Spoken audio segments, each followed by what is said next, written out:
Oi, eu sou Camila Piva, atriz e também estou na TV Relacionamento.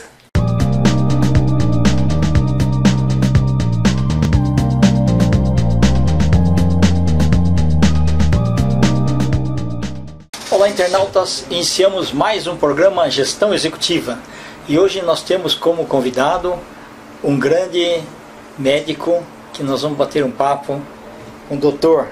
André Luiz de Miranda Barbosa. Boa tarde, Kendi. Boa tarde, muito obrigado pela tua presença. Eu que agradeço o seu convite, agradeço as pessoas que estão nos assistindo, né? E é sempre um prazer muito grande e podemos falar da nossa área, né? Porque a área médica, principalmente em tempo de pandemia, virou assim o assunto do momento, né? Exatamente. Doutor, conta pra gente um pouquinho onde você nasceu e que momento da sua vida que você, entre tantas profissões que existem, né, foi escolher a medicina e dentro da medicina a área específica. Isso eu te falo assim com muito prazer. Eu nasci em Recife, né, em Pernambuco, meu estado, e quando eu resolvi fazer medicina, eu resolvi fazer por volta dos 7 anos de idade. Por quê? Isso eu explico. Os um pouquinho mais antigos vão se lembrar que houve, nos anos 60, um incêndio em um circo no Rio de Janeiro. Lembro. E esse incêndio, até hoje, foi o maior número de vítimas queimadas dentro de um circo, né? E o que aconteceu? Naquela época existia 2 revistas. Chamava-se uma O Cruzeiro. Isso, e a Manchete. E a Manchete. E minha mãe e meu pai compravam, eu folheava, e de repente, quando eu vejo lá, toda semana era reportagem. E estava lá o professor Pitangui, que depois veio a ser meu amigo. Puxa vida, interessante. Né? E ele era quem, na época, tomava conta da Santa Casa, do Serviço de Cirurgia Plástica da Santa Casa do Rio de Janeiro, que até hoje, mesmo depois do seu falecimento, continua lá a serviço do professor Pitangui. E aí eu disse, não, eu quero fazer isso. Aí você vai, naquela época a gente tinha um ginásio, tinha pesquisa que nós íamos fazer na biblioteca do colégio. Sim. Existia uma coleção que eu adorava chamada Time Life. Sim, né? Exatamente. E quando eu abria a área de medicina, sempre estava lá o professor Pitangui mostrando como tratou. E tinha uma foto muito interessante quando terminava, que era o número de frascos de plasma, de soro que ele tinha usado nos pacientes todos. Era uma coisa assim, a foto absurda. Sim. Aí eu disse, rapaz, eu quero ser... Que teve um bom espelho, né? Quero ser esse cara aí que eu acho que ele é bacana.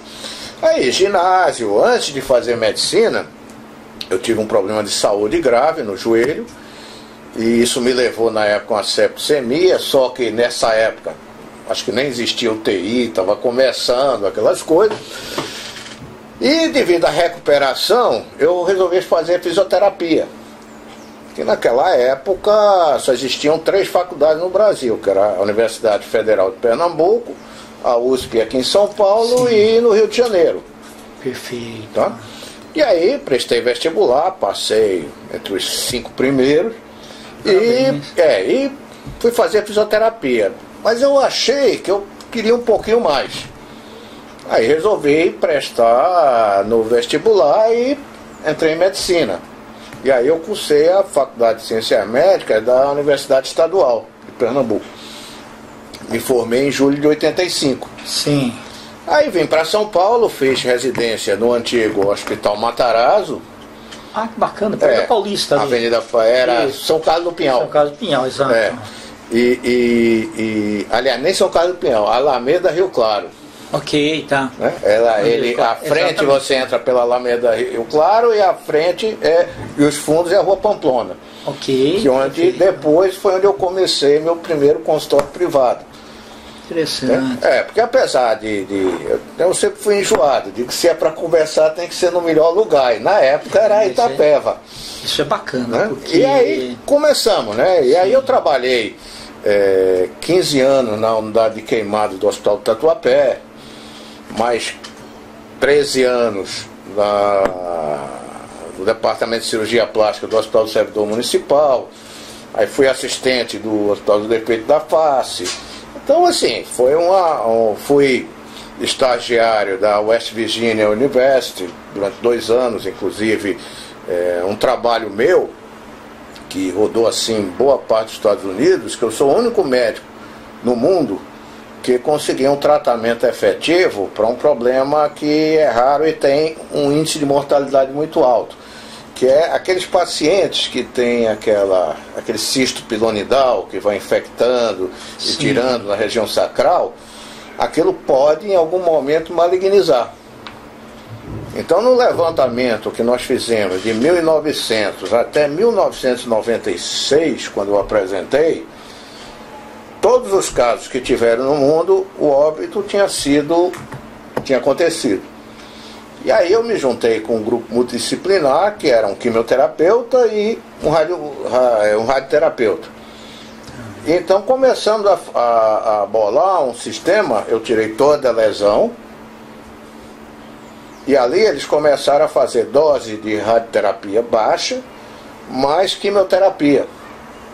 Então deu, esse paciente hoje, ele deve estar beirando os 90 anos, lépido e faceiro, né? Então não teve metade. Então isso foi apresentado, também apresentei no Congresso de Cirurgia Plástica em Boston em 2001, né? E assim, o pessoal até hoje manda publicação para outros casos de câncer também, porque sempre foi me detive muito nessa área de reconstrução e cirurgia oncológica, né? E também pelo trauma. Porque você sabe que São Paulo hoje é a cidade do mundo que tem maior índice de morte por acidente de trânsito. Sim, verdade. Principalmente motociclista. Eu tenho uma média de 1 morte ao dia. Tá? Entre essa 1 morte, eu tenho pelo menos 15 ao dia que de algum modo vão ficar afastados das suas atividades. Porque você imagina assim, um trauma na perna grave, você tem que colocar os fixadores externos, que o ortopedista coloca. Muitas vezes ele tem uma fratura exposta. Sim. Né? Então, me chama para eu fazer a cobertura. Inclusive, essa é a minha tese de mestrado, que é a cobertura cutânea. Né? E aí, depois disso, quando ele já está com a fratura consolidada e tudo, vamos dizer assim, refeito, ele tem que começar a fisioterapia. Então, assim, num acidente de motocicleta ou um acidente de carro, que tem uma recuperação muito rápida, você pensa em 6 meses esse paciente afastado das atividades diárias, no mínimo. Agora, você põe isso em termos de custo. É um custo para a nação, por quê? Sim. Porque ele não está produzindo. Exatamente. E ele vai ter que receber os subsídios da Previdência Social, né? É um custo para a cidade, porque como ele não trabalha, ele também não está gerando impostos, ele não está gerando renda. Então é uma coisa que eu quero assim tentar muito trabalhar nesse segmento, né? De tentar você educar, porque eu só entendo que você consiga as coisas através da educação. Perfeito. Tá? E a educação você tem que pensar desde do maternal. Sim. Porque quando eu estava naquela época, a gente chamava de ginásio, primário, ginásio e tudo, eu me lembro que eu tive aulas, e eram filmes, que eu sempre adorei filme, em que mostrava até como você aprendia a atravessar a rua. Exato. Que você tinha que chegar. Tudo educativo, né? Tudo educativo. Você chegava, você ficava parado, você tinha que olhar no olho do motorista. Porque quando você olha no olho do motorista, ele também está te vendo. Né? Outra coisa, você tem que pensar que o trânsito não é uma arena de guerra, de gladiador. Um querendo passar por cima do outro, o outro Sim. querendo ser melhor do que o outro. Porque hoje ainda temos outro problema, que são os ciclistas. Que eles às vezes invadem áreas que realmente não são permitidas. Às vezes eu vejo na marginal. Falta muita educação. Falta muita educação. E a gente sabe qual é o resultado que dá. Então eu acho assim, educação é a primeira coisa. É o que países como o Japão, a Coreia do Sul fizeram e estão se dando muito bem. Sim, mas você veja, a gente tem que mudar muito. né? Eu acho que esse ano foi um divisor de águas. Foi um momento de reflexão. Muita reflexão. A população vai ter que repensar o que ela quer para o seu futuro. Exatamente. Tá? O que é que eu vou deixar? Eu já não digo para minhas filhas, que minhas filhas já estão trabalhando, já são, vamos dizer assim, adultas, né? Mas para os meus netos, quando eles vierem, o que é que eu vou deixar? Qual é a cidade que eu espero para eles? Né? Porque mudou tudo. A educação vai ter que ser repensada. O online vai entrar na vida das pessoas. O online é uma coisa que é o dia a dia agora. Agora, como é que você vai transformar isso em acessibilidade?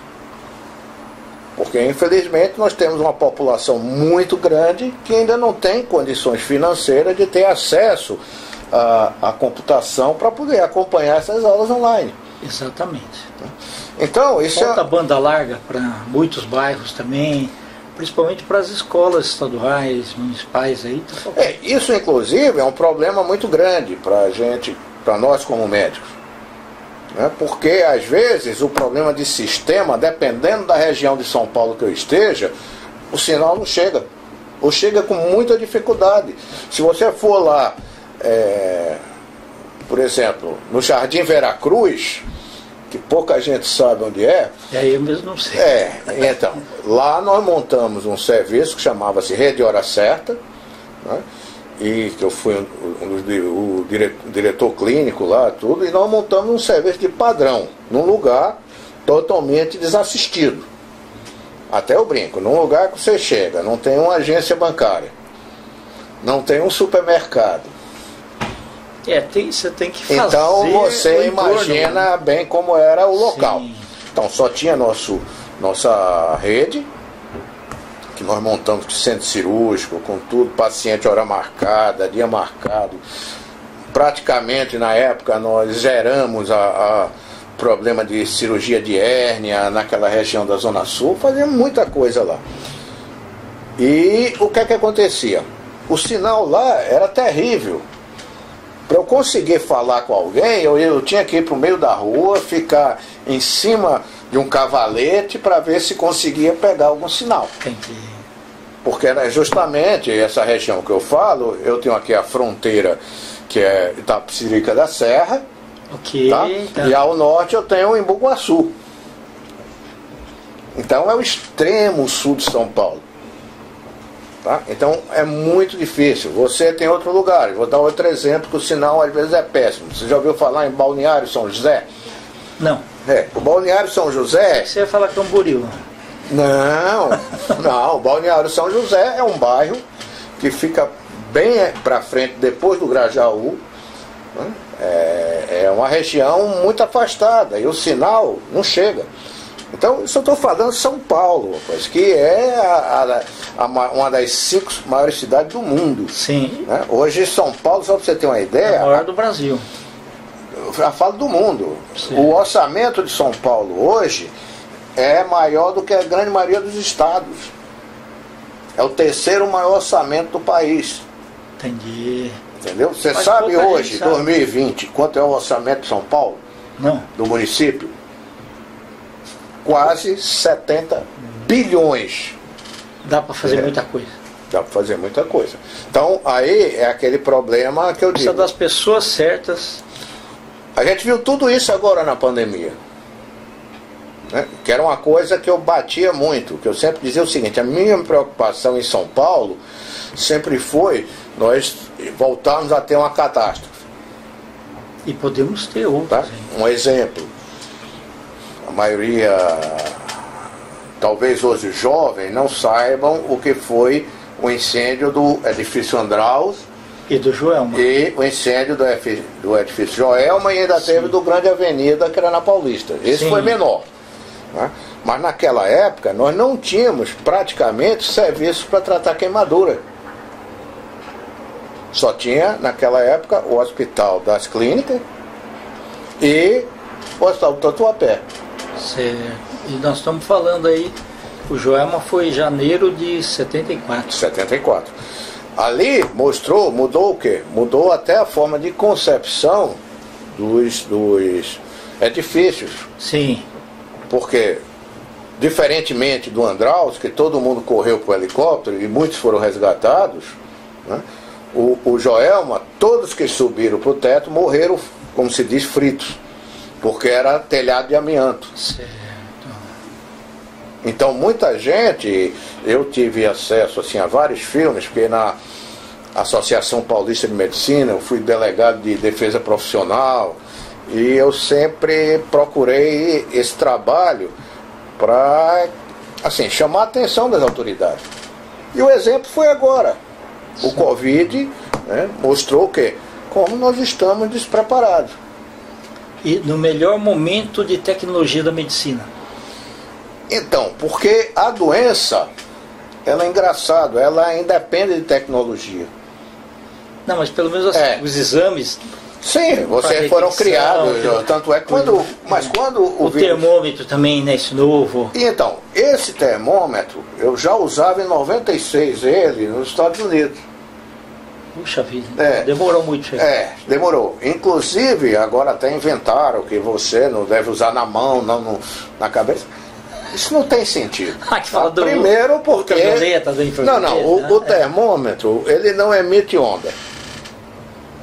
Tá? Ele capta, ele tem um sensor de temperatura. Até eu vi um vídeo de alguém falando, até usou uma anômina anatômica totalmente desatualizada, que ele chamava de glândula pituitária, e não existe mais esse termo. Certo. Então hoje a gente chama de hipófise, né, que é a glândula que a gente tem mais ou menos nessa região aqui do cérebro, que produz os hormônios que vão, vamos dizer assim, disparar todas as glândulas, né? Então vai para tireoides, para renal, tudo, né? Pâncreas, aquele negócio todo. Então não tem como chegar. Eu acho que se você fosse pensar assim, o celular, sem dúvida, pode te causar muito mais problema do que o coitadinho do termômetro. Sim, sem dúvida. E as outras coisas assim, televisão, mas ele foi agora não ionizante, então está mais esclarecido. Mais ou menos. Você sabe que isso também foi uma briga minha, porque o pessoal só reconhece as radiações ionizantes como causadoras de alterações, inclusive doença neoplástica. Sim. Mas eu acho que existem algumas irradiações não ionizantes, inclusive essas que você passa em rede de transmissão de alta tensão, aquela energia emitida são extremamente perigosas. Tá? E também falam no celular, e eu provo, que eu fiz um estudo sobre isso, que próximo à estação radiobase, tá? O índice, isso são trabalhos mundiais, o índice de crianças com tumor cerebral é maior do que não são. Interessante. Não é? Isso precisa de maior esclarecimento, realmente. Né? Então isso são estudos que ainda uma médica muito famosa, ela disse: doutor, a gente não pode parar o progresso. Então, nós estávamos até um dia desse assistindo... É o negócio do sacrifício, né? Fala, né? Nós estávamos assistindo um filme, assim, eu sou fã desses dois personagens, que é o Pierre e Marie Curie, que foram os que descobriram o rádio. Sim, exatamente. Né? E ela, na época, eles pegavam as partículas de rádio, botavam no vidro e saíam no bolso. Aí um dia ela descobriu que estava com a queimadura. Porque imagina, em 1900, as mulheres usavam aquelas roupas até o chão, cheio de anágua, de pano, tecido grosso, então ela saía. Eles não tinham noção do que é que tinham na mão. Tanto é que mais alguns anos depois ela vem a morrer de leucemia, que é uma das, como se diz, dos efeitos da radiação no organismo. Então assim, mas ela podia parar? Não, o desenvolvimento foi muito rápido. Graças ao rádio, o Röntgen descobriu o raio-x. Exato. Tá? Então você começa a ver Tudo isso. Então, você vê que a medicina é um assunto que a gente tem assunto assim para, como diz o mineiro, para mais de metro. Perfeito. Né? A gente vai conversar aqui, vamos... Espero conversarmos outra oportunidade. Sim. Né? Agradecer a todo mundo que está nos acompanhando. Quero também dizer a você que pela primeira vez, né, eu estou saindo candidato a vereador para São Paulo. Eu acho que agora é alguma coisa... É o Partido Liberal. Ok, né? pede. E eu quero fazer a diferença dessa cidade assim que tão bem me acolheu. Né? Tá. Foi aqui onde eu me criei, que me tornei conhecido. Então, isso realmente eu quero fazer eu acho que eu preciso dar esse trabalho em prol da nossa cidade. Não, o doutor André, você falou aí da questão de educação, Sim. que é importante, a parte de mobilidade. Sim. E a parte de saúde também. Isso. São realmente meu tema de campanha, que eu acho que é um trinômio. Eu tenho que ter educação, cultura e saúde. Perfeito. Um está ligado ao outro. Eu não vou ter cultura se eu não tiver educação. Exato. Eu não vou ter educação se eu não tiver saúde, porque a pessoa que não tem saúde não aprende. Sem dúvida. Então é um trinômio. Eu acho que a gente tem muito o que fazer ainda pela nossa população. Ok. Não, e é bacana porque está mudando um pouco o conceito também, porque a direção não pode ser só política. A direção, a gente vendo que técnicos especializados na área fazem realmente a diferença. Fazem até para melhor aplicação do recurso público. Perfeito. Porque tem muita coisa que se perde por falta de conhecimento técnico. Tá bom. Doutor André, foi um prazer muito grande. Né? Viu? Até a próxima. Até a próxima. Né? Eu espero que logo que você tenha a tua posse, você venha nos considerar. Não, aliás, já lhe convido para dia 1º de janeiro de 2021, você está na Câmara acompanhando a nossa posse do nosso novo prefeito. Tá certo, maravilha. Uma boa tarde. Tá bom. Internautas, então com os agradecimentos a esse grande profissional, Dr. André Luiz de Miranda Barbosa, nós finalizamos mais um Gestão Executiva. Um grande abraço e até a próxima.